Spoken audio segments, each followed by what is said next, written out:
Hello everyone, I hope you are doing well. So एक बहुत बड़ी अपडेट निकल के आ रही है, खासकर हौथीस ग्रुप की तरफ से कि हौथीस रेबल ग्रुप ने फिर से अटैक किया है शिप के ऊपर। और इस बार इंडियन शिप के ऊपर अटैक हुआ है, और वो भी एक नहीं दो दो शिप के ऊपर अटैक हुआ है। तो इस वीडियो में बात करने वाले कि हौथीस ग्रुप आखिरकार चाहते क्या है, और ये पूरी जो घटना है वो किस तरीके से घटी है और ये कब हुआ है, ये पूरी कहानी को समझेंगे। जिस तरीके से आप देख सकते हैं कि हर एक मीडिया आउटलेट में आर्टिकल पब्लिश है, India bound oil tanker hit by attack drone in Red Sea. ये जो लाल सागर है, रेड सी, वहीं पर सब कुछ क्यों हो रहा है, इस को भी हम कहीं न कहीं लास्ट में डिस्कस कर लेंगे। देख सकते हैं हर एक मीडिया आर्टिकल्स में ये चीज़ें पब्लिश की गई। Indian flag oil tanker hit by Houthi drone in Red Sea. US military US military ने ये बेसिकली इन्फॉर्म किया है इंडियन जो नेवल शिप है, इंडियन शिप को, कि आपके ऊपर अटैक हुआ है, और इंडिया को भी कहीं न कहीं इन्फॉर्म किया था। और इनके तरफ से एक इनपुट आया था, अभी हम बात करेंगे इसको लेकर। तो देख सकते हैं ये चीज़ें कहीं न कहीं हर एक मीडिया आउटलेट्स में पब्लिश है। हुआ क्या है देखिए, थोड़ा मैप में समझ लीजिए कि हौथीस ग्रुप कहाँ पर है। हौथीस ग्रुप आपका बेसिकली यमन के यहाँ पर जो सना वाला रीजन है, या ये वाला रीजन, ठीक है, ये पोर्शन में यहाँ पर हौथीस ग्रुप एक्टिव है। और ये लोग क्या कर रहे हैं आजकल की, जो भी शिप इजराइल से बाउंड है, इजराइल से बाउंड मतलब इजराइल से लिंक है, या इजराइल से किसी जो भी इम्पोर्ट एक्सपोर्ट हो रहा है, या इजराइल की तरफ से आ रहे हैं, या कोई भी शिप, ये तो किसी के ऊपर अटैक कर दे रहे हैं, चाहे वो यूरोप से क्यों ना आ रहे हैं, तो उसके ऊपर अटैक हो रहा है यहाँ पर। और ये बेसिकली हौथीस ग्रुप कर रहे हैं, और ये अब तक 14 से 15 अटैक, ये माना जा रहा है कि सितंबर से लेकर अब तक 14 से 15 अटैक कर चुके हैं। ठीक है, पूरा कहानी क्या है इसको समझते हैं। देखिए, कॉन्टेक्स्ट ये है कि अभी रिसेंट में, कल की हम बात बता रहे हैं, कल 10:30 बजे, यानी कल रात को 10:30 बजे, यानी कि हम ये कि शनिवार को 10:30 बजे रात को यूएस ने ये कहा, यूएस मिलिट्री ने ये कहा है कि हौथीस के यमन के हौथीस रेबल ग्रुप ने 2 शिप के ऊपर अटैक किया, ड्रोन फायर किया है। और 2 जो शिप है वो बेसिकली वहाँ यहाँ बोला गया है 2 इंडियन शिप है, ठीक है? उन्होंने बेसिकली इशारा कहा कि म एक गेमन फ्लैग है, नाइजीरियन फ्लैग है, इस तरीके से कहा। लेकिन जब बाद में मालूम चला कि ये दोनों इंडियन शिप थे, जिसके ऊपर कहीं न कहीं जो oil tankers, crude oil tankers भरे हुए थे और इंडिया आ रहे थे। इसके पहले भी अटैक हुआ था, वो भी हम बात कर लेंगे, जिसका हम वीडियो में आई होप कि नहीं बनाए थे। तो ये सब चीज़ें कहीं न कहीं चल रही थी। तो यहाँ पर 2 शिप के बारे में बोला गया है। एक एमवी साई बाबा, जो कि ये एक शिप है, और दूसरा शिप है, ये है आपका एमवी ब्लामनेन। ये 2 शिप के बारे में कहा गया, और दोनों शिप जो है वो केमिकल ऑयल टैंकर से भरे हुए थे, और ये इंडिया आ रही थी। अब एक सवाल निकल के ये आता है कि ठीक है, ये सब कुछ तो अपनी जगह सही है, लेकिन एक सवाल निकल के ये आता है, ठीक है, कि ये कैसे हुआ?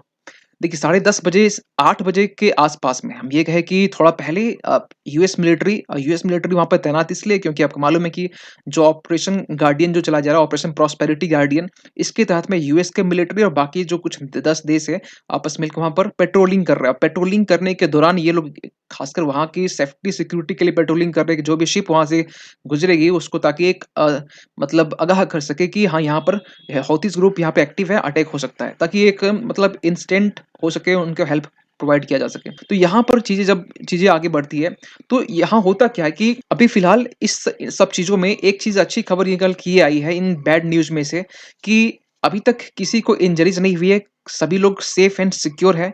और यहाँ पर यूएस सेंट्रल कमांड का ये कहना है कि यहाँ पर अब तक 14 से 15 अटैक यहाँ पर किए जा चुके हैं। अक्टूबर 17 से हम बात करें तो हौथीस के मिलिटेंट ग्रुप ने। और ये आपका सेकंड है, जो कि आपका जो एमवी बालिमान है, ये आपका इसमें, यानी दोनों शिप में अटैक हुआ है। अब यहाँ पे एक सवाल निकल के आता है कि इस अटैक के पीछे कौन है? क्योंकि अगर देखा जाए, डेटा ये कहती है कि अभी तक से 14 से 15 आई थिंक प्लस ही होगा, हौथीस मिलिटेंट ग्रुप अटैक कर चुके हैं, मल्टीपल शिप में कर चुके हैं। और इसके पीछे डेटा के अकॉर्डिंग जाए तो कहीं न कहीं हौथीस ग्रुप का नाम है। यूएस मिलिट्री तो ये भी कहती है कि इसके पीछे ईरान का भी हाथ है, कि ईरान बेसिकली यहाँ पर, देखिए, आपको अगर लोकेशन दिखाए तो आप लोकेशन देख सकते हैं कि यहाँ पर जो मैप है, मैप में यहाँ पर आप बाब एल मंडेब के आस-पास में यहाँ पर अटैक हो रहा है, इस पोज़ीशन अटैक हो रहा है। ईरान का पोज़ीशन इधर है, ठीक है? तो ये भी वो पॉसिबिलिटी जता रहे हैं कि यहाँ पर जो इंडियन ओशन में, अरबियन ओशन में जो अभी अटैक हुआ, कल ही के दिन बता रहे हैं, कल जो एक शिप में, तो उसमें भी हम आएँगे, तो उसके ऊपर जो ईरान का हाथ है, ठीक है? तो ये सब चीज़ें घटना घट रही है। तो ईरान का ही बैक किया हुआ यहाँ पर हौथीस ग्रुप है। हौथीस के ही यहाँ पर भाई बंधु यहाँ पर जो है, ये हमास वाले हैं, ठीक है? हुआ क्या था कि आपको कुछ 1 मंथ पहले की बात बता रहे हैं, जब यहाँ से जब अटैक किया गया था मिसाइल से, इज़राइल के ऊपर। तो यहाँ से जब अटैक किया गया तो यहाँ से इरा इज़राइल के जो एंटी जो बैलिस्टिक मिसाइल्स है उससे वो न्यूट्रल कर दिया गया। तो यहाँ से ये जो फ्रस्ट्रेशन है ना, ये फ्रस्ट्रेशन निकाल रहे हैं हौथीस ग्रुप वाले यहाँ पर शिप पर अटैक करके। इनका ये भी कहना है कि किसी के ऊपर भी अटैक कर सकते हैं अगर वो शिप अगर इज़राइल से कहीं न कहीं लिंक है तो, ठीक है। लेकिन इन सब के बीच में यहाँ पर डेटा तो ये कहता है, लेकिन यहाँ पर जो एक शक है, शक हमें और भी जब एक शक ना क्वेश्चन मार्क में चेंज हो जाता है कब, जब हमें ये मालूम चलता है कि ठीक है, ये सब तो सही है अपनी जगह पर। लेकिन जब एक जस्ट कल ही की बात बता रहे हैं, कल डे के टाइम जब यहाँ पर एमवी केम प्लूटो इसके ऊपर अटैक हुआ जो कि जापानीज़ ओन्ड और ये भी इंडिया आ रही थी। इंडिया में बेसिकली ये गुजरात का एक वेरीवाल पोर्ट है।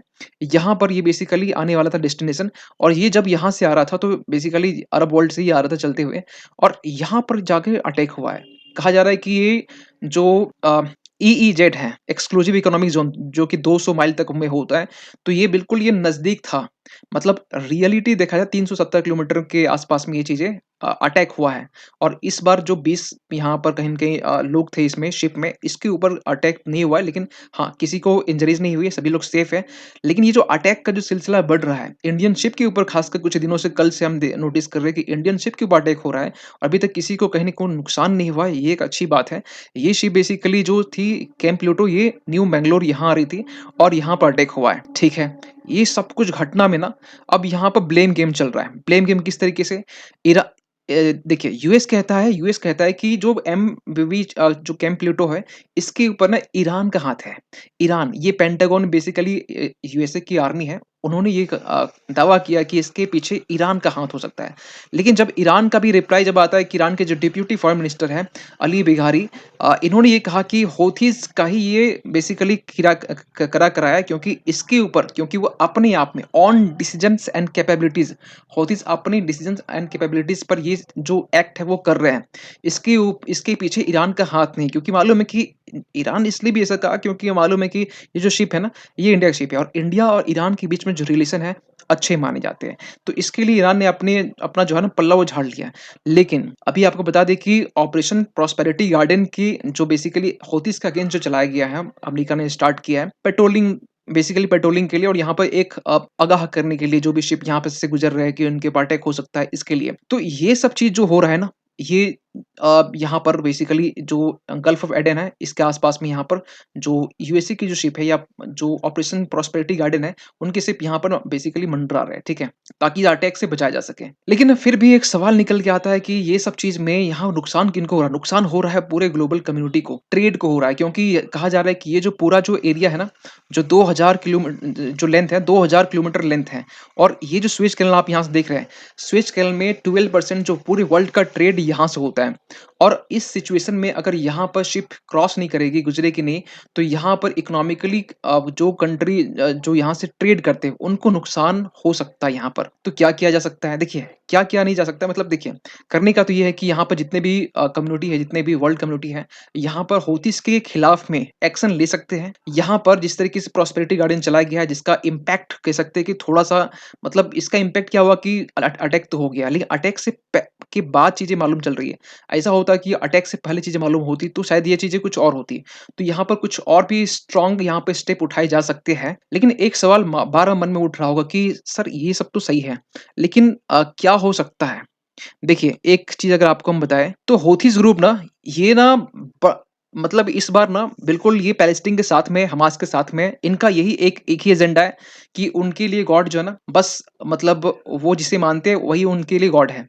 और ये बेसिकली ना देखिए, इनका एजेंडा ना बिल्कुल साफ़ है कि किसी भी तरीके से यूएस को कहीं न कहीं धमकी दी जाती है। इसके पहले मैं भी इसके ऊपर वीडियो बना चुके हैं, 2-3 वीडियो आ चुकी है, आप वो भी देख सकते हैं। यूएस को ये भी वार्निंग किया है कि अगर आप गल्फ ऑफ एडन के आस-पास कहीं भी भटकेंगे, कुछ भी नुकसान पहुँचाने की कोशिश की है, तो कहीं न कहीं हमारी तरफ से अटैक और बढ़ सकता है। ये तब की बात है जब America operation prosperity garden start कर चुका था उसके बाद। तो ये लोग खासकर हमास के साथ में हैं, हमास के हमदर्द हैं और ये अटैक कब तक रुकेगा कुछ कहा नहीं जा सकता है। क्या एक्शन वर्ल्ड मिलकर लेने वाली है क्योंकि यहाँ पर अभी यूनिटी भी दिख नहीं रही है। इंडिया बेसिकली जो ऑपरेशन प्रॉस्पेरिटी गार्डन है उसका मेंबर नहीं है या उसका साथ नहीं दे रहा है।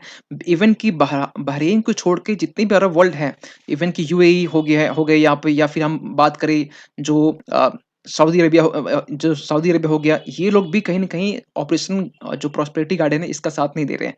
तो यहाँ पर अरब वर्ल्ड में ही कहीं न कहीं यूनिटी नहीं है, तो यहाँ पर हौथीज़ ग्रुप को कहीं न कहीं टैकल करना, ये थोड़ा चैलेंज हो सकता है। आप लोग कमेंट कीजिएगा कि हौथीज़ ग्रुप का या जो अटैक हो रहा है रेड सी में, इसको रोकने को लेकर क्या स्टेप उठाए जा सकते हैं? और इंस्टेंट इंस्टेंट क्या एक्शन उठाए जा सकते हैं? क्योंकि अभी इकोनॉमिकली लॉस हो रहा है। इसके कारण जो ऑयल के प्राइस है वो भी बढ़ रहे हैं, क्योंकि आपको मालूम है कि इसी मंगलवार के दिन ऑयल के प्राइस थोड़े बढ़े हुए थे। तो ये चीज़ें कहीं न कहीं इम्पैक्ट दिखेगा हमारी इंडियन इकोनॉमी में भी। तो इंस्टेंट क्या एक एक्शन लिया जा सकता है और एक लॉन्ग टर्म में क्या एक स्टेप लिया जा सकता है? कमेंट कीजिएगा। मिलते हैं किसी अगली वीडियो में, तब तक के लिए थैंक यू सो मच।